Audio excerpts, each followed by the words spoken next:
with number 1. Now, let's proceed to number 2. Magpa-flash sa screen yung given. For number 2, we have f of x is equal to x squared minus 7 multiplied by the square of x plus 1 multiplied by the square of x minus 2. Again, the given polynomial is in factored form. Nakikita nyo na sa screen. Okay, so sana nakikita nyo na. Now, let's determine the leading term first. Okay, yung technique na tinuro ko kanina, you don't need to expand the full polynomial. Yung factors ng polynomial, you don't have to multiply it. Okay, so hindi mo na kailangan siyang i-expand. Ang i-expand mo lang, titingnan mo lang, ano yung possible na leading term.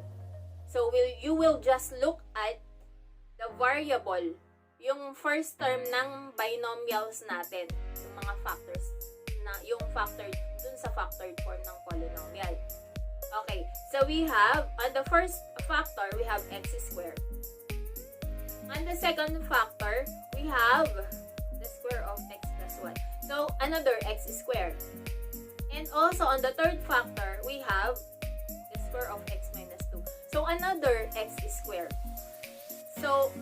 So how do we get the leading term? So, we have x squared multiplied by x squared multiplied by x squared.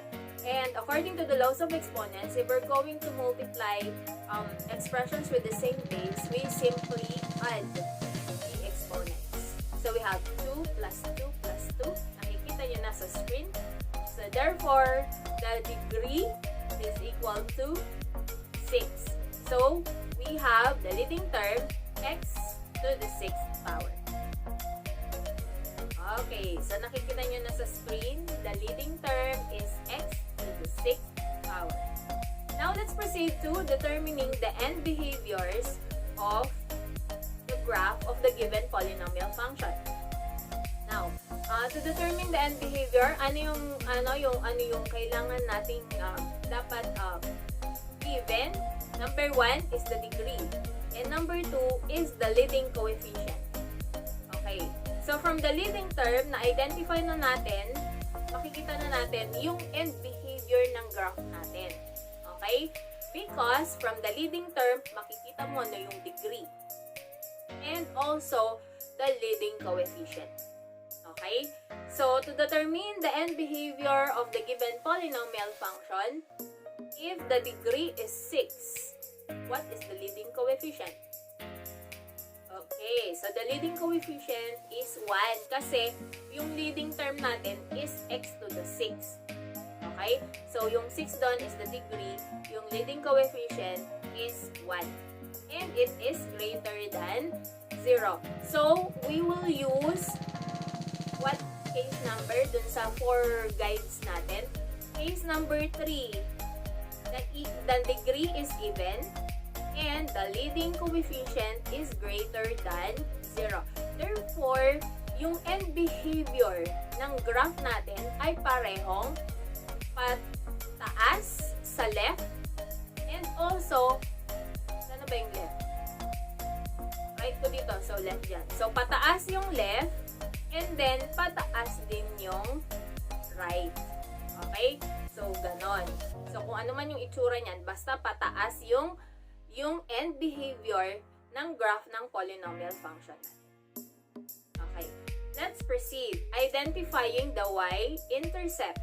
So, to find the y-intercept of a polynomial function, it is just the constant term. So, ang gagawin natin, ang technique lang dyan, ay tingnan mo yung last. Okay? Yung last na term when you multiply. Or, you let x is equal to 0. Substitute x equals 0 and then solve for y. So, let's solve. Makikita nyo sa screen kung paano natin isa-solve. We have 0 minus 7 times 0 plus 1 squared times 0 minus 2 squared. And that is negative 7 times 1 times 4, which will give us negative 28.